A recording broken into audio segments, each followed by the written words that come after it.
get into the DBs when we get there, but one to keep an eye on as well. Recruiting. So let me pull up the recruiting chart that we have. We had a recruit over the weekend, Friday night. Let's get it up. Here is the news. So now that makes it's going to make 10 for the cycle now. So there's 10 total commits. The Ben Gula out of Cypress Bay High School, Fort Lauderdale, Florida, committed on Friday night to Colorado. It was between the Buffs and Central Florida, so UCF. My opinion, he made the right choice. Great decision.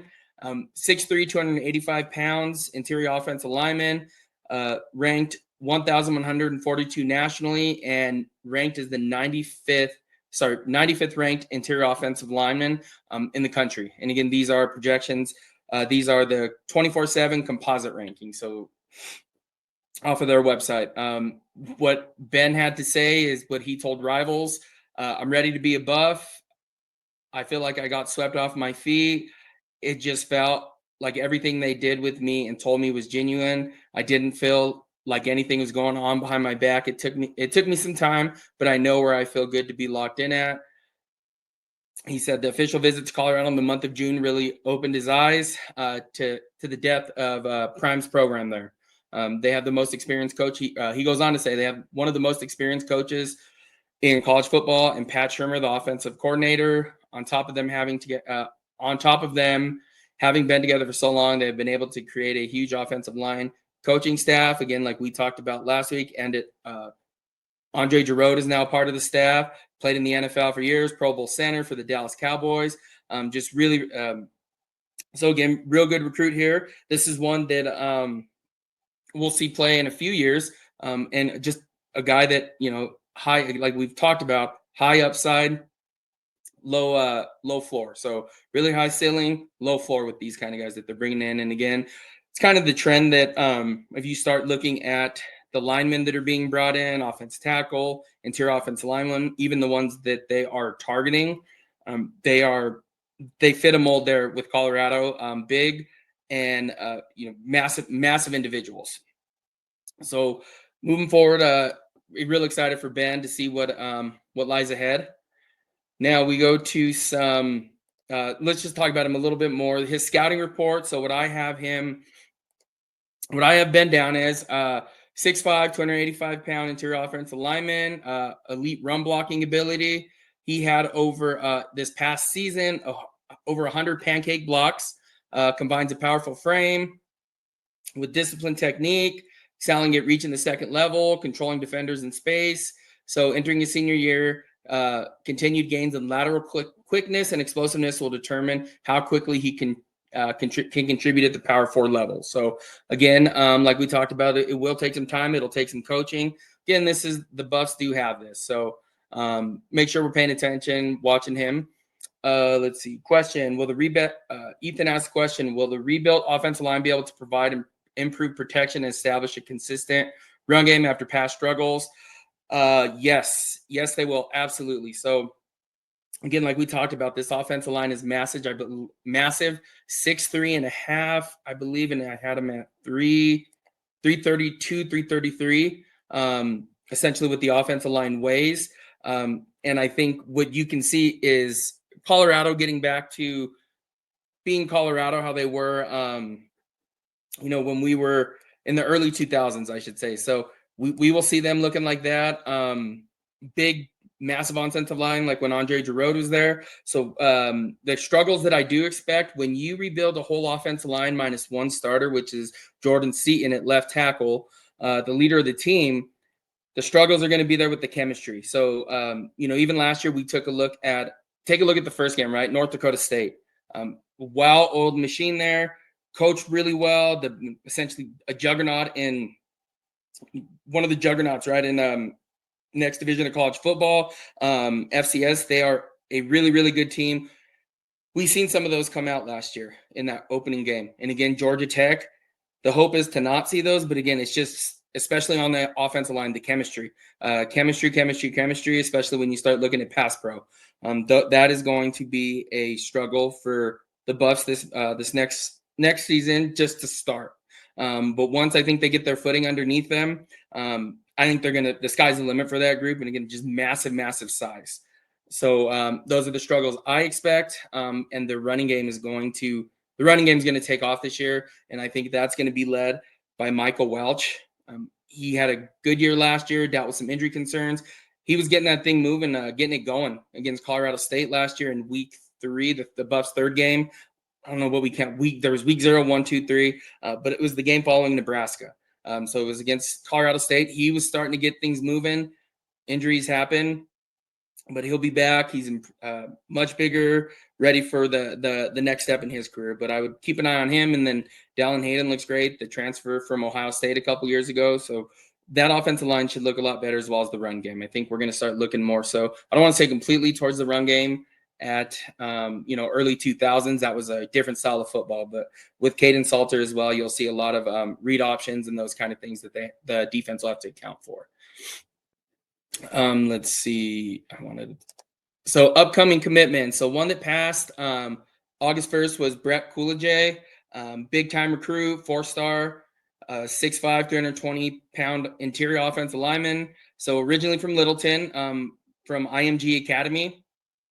Again, there's that pipeline where C has been making a living. So they look at that school. It is becoming a pipeline. We have another guy that, again, from on our list today that we'll talk about from IMG.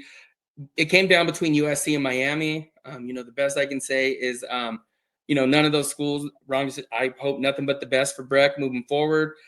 But again, there's with the transfer portal, I believe I got to pull that number, but it's a really large number of players end up, hitting the transfer portal. So again, best of luck to you, but we'll probably see you in a couple years. Hopefully I do not butcher this name, but Dijdo Ba, 6'3", 275-pound defensive lineman out of Germantown, Tennessee, 3-star recruit, 810th national according to 24/7, 92nd D-line in the country, 92nd ranked defensive lineman in the country. He has been offered by the Buffs. And so with these kind of things, again, the day and age that we're in college football recruiting, we look at he committed on Wisconsin on June 1st, but he is expected to visit Colorado and Penn State this fall for a game.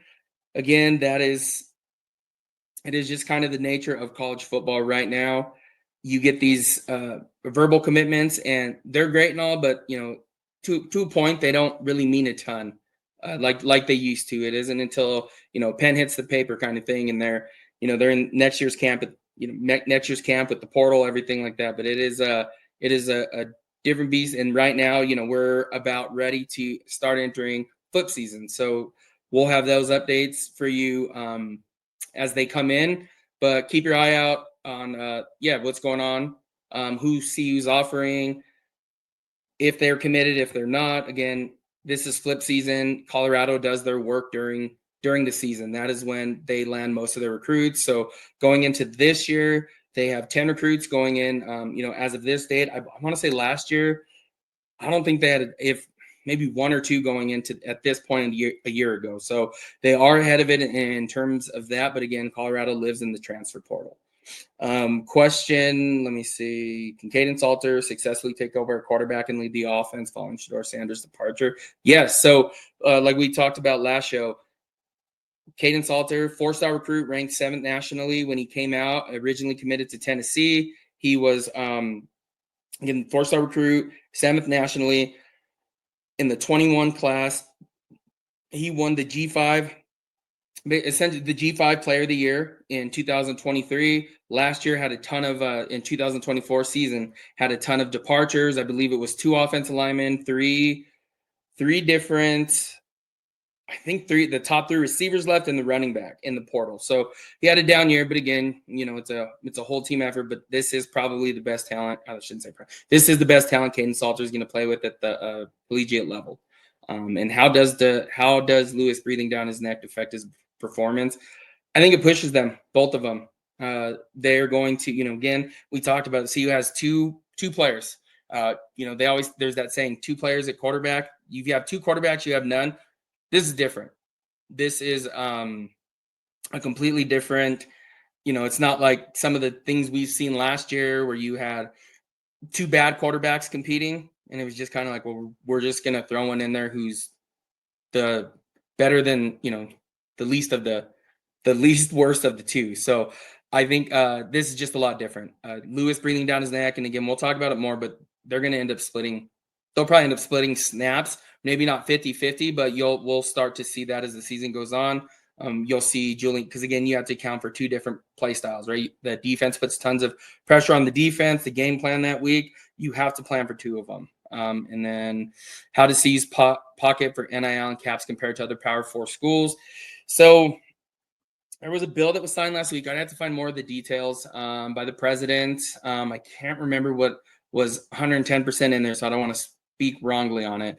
But there's that 20.5 million cap. So what they were kind of proposing, this thing's a mess, though. It's like we're trying to hit a moving target. We can't till certain things. We're flying by the seat of our pants, and I think that's the best way to talk about recruiting and NIL. So we'll see, because there's a clearinghouse now that it has to clear. There's a ton of different things that have to take place. So it, technically it should level the playing field. The House settlement with the NCAA, the 20.5 million cap, and again, that doesn't just go for football. It is allocated at each school. However, so your football, that's always going to be your number one revenue generating sport. And again, what the president did was sign it. So I got to get more. I can have it for us later on this week, but essentially it's to protect women's sports and the sports that aren't as revenue generating. Because again, a lot of the sports, I think it's men's basketball and football are the only two that generate positive revenue. Others are in the negative, where Title IX kicks in at that point. So we can talk more about that once. We'll pull that bill up later this week. And do they have money to compete with stadiums full of Lambos and other outrageous money? It just depends what we're talking. So again, Texas Tech, look at what Texas Tech did this past offseason. They seen this coming. So essentially, if you spent all this money, the 20.5 million does not. So for your 2025 class, high school transfer portal, that did not apply to the 20.5. It is now this class, 2026, in which it applies to. So Texas Tech seen this as, this is our last chance to spend tons of money. Ole Miss did the same. And there was one more school that it was, it's Ole Miss, Texas Tech, and Texas, the University of Texas. Those were your top three that spent the most. And it was kind of I don't call it last hurrah, but a little bit of a last hurrah, spending all that money getting these players to go in there, spending outrageous amounts, saying it was done through the collective or whatever it may be. But I think again, it's how this is flying by the seat of their pants, trying to figure things out as they go. They're building it as they go. The best way to describe it is CU continue to grow its NIL fundraising. Yes, Rick George last week sent out an email. I'd have to break it down a little bit further, but they created something called the Arch at CU. It was in an email. I would look at that. That's a way to help CU. I know at the University of Colorado, they're trying to stay ahead of, kind of, I don't want to say, stay ahead of the NIL, the new rules that come out, the new regulations that come out. CU is really, really trying to stay ahead of this. So that is just something to pay attention to, as well as we navigate this space moving forward of collegiate athletics and NIL and those kind of things, the collectives, what each one offers, all those kind of things. And again, it has to be there's a clearinghouse through the NCAA that it has to go through. They do not want it to turn in a pay-for-play kind of thing, where essentially you get paid by the collective or NIL, whatever it is that comes through. So again, it's, you got to show up, you got to do this, like maybe show up for a football camp at the local teams here. So for instance, they held one in Boulder, Denver, wherever it may be. That would be part of the collective NIL in which the players would receive their money. So, and we can break that down a little bit further. I'll put that down of something to talk about for Wednesday's show. But I think those are all great questions. Let's see, Christian Ward. So diving back into some dates, Christian Ward Um, Receiver out of IMG, 6'3", 185 pounds. Again, here's that name again, that IMG pipeline. 531st ranked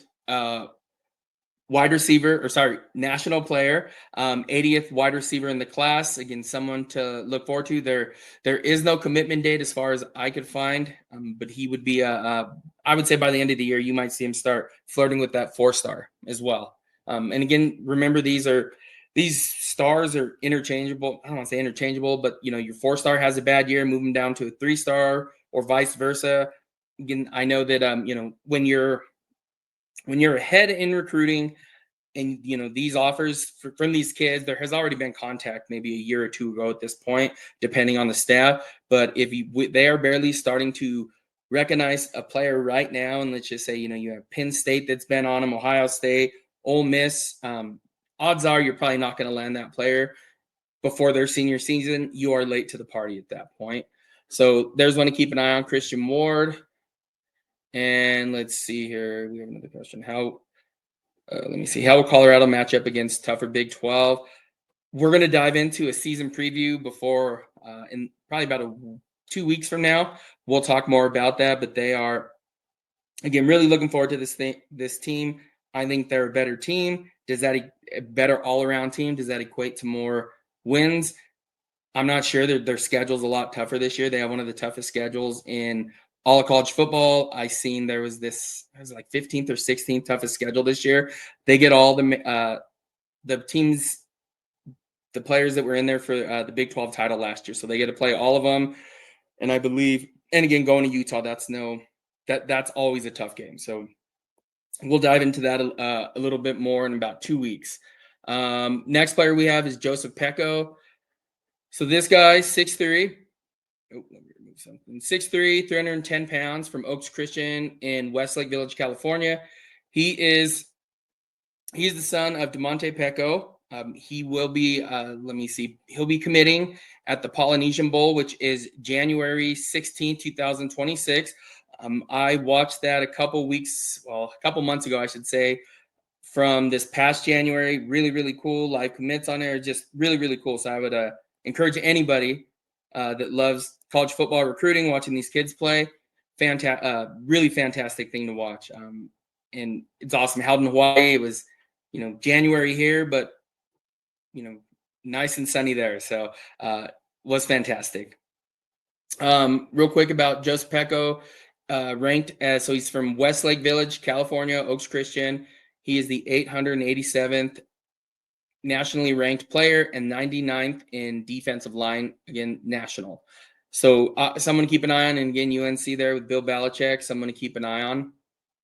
And again, hunch tells you right, since his dad's at CU, that's where he'll end up. His older brother has committed as a junior college transfer, that you've seen from the list. So, right, you would think that that's where he ends up. But again, we'll see. We'll see what happens with Joseph Pecco. But again, that's where I would lean right now. I don't think I've seen any forecast or crystal balls or anything to where he's going to end up. Another one came on the radar, Amari Thomas. So 5'10", 187-pound running back, from Bluntstown, Florida. His national composite is a 4-star. So again, depending on where you get your information, what recruiting website you like, there's the On3 Rivals merger at this point. So essentially 24/7, I believe, had him at a 3-star, but he's a 341st prospect nationally, 22nd running back overall. He originally committed to Florida State. He has backed off since that. And what he said, he had some, I think it was last week, he said about Colorado, they've been coming at me hard. They have been talking to me, my mom, doing everything in their power to get me. They're talking about getting me up for a game in September. I like Colorado, even though it's a crazy far trip from home. It may be worth it to play for Coach Prime. So again, like we always talk about the Coach Prime effect, the Prime effect that's going on here in Boulder. They're getting these kids from Florida, and again, it's not like a 2 or 3-star recruit. This is, again, by the end of this year, he'll be a 4-star. So this is really big. Hopefully they can land this. With KJ Edwards, like we talked about last week, missed out on him. And again, same kind of thing. We'll see you in a couple years. Hopefully it works out for you. But right, the way that CU attacks the transfer portal. The last, let me make sure this is the last one. So CJ Sadler. This is one. This is one I'm looking forward to. This is the one that I hope the CU can land. So 5'10", 185 out of Detroit, Michigan. High school is Cass Technical, 118th ranked nationally, and he is rated as the 7th overall athlete. Rivals is predicting UNC, but CJ Sadler, he's looking at Colorado, Maryland, and Michigan. This is one. This would be a big get if they can somehow, if the Buffs can pull this off. Would be really, really. This one will make me really excited. So hopefully they're able to land him. And again, these kind of guys, it's just crazy to think, 3 years ago, 3 years ago before Prime got here, we wouldn't even be talking about these guys. We'd be happy with 1 4-star like Preston Ashley. Man, that's a huge time to get. And that would have been it for the class. Fast forward a few years now, Colorado's in on almost every single 4-star, 5-star. At some point, they're making decisions. CU's name is being thrown around there. Again, prime effect here. The prime effect there in Boulder, here in the Colorado.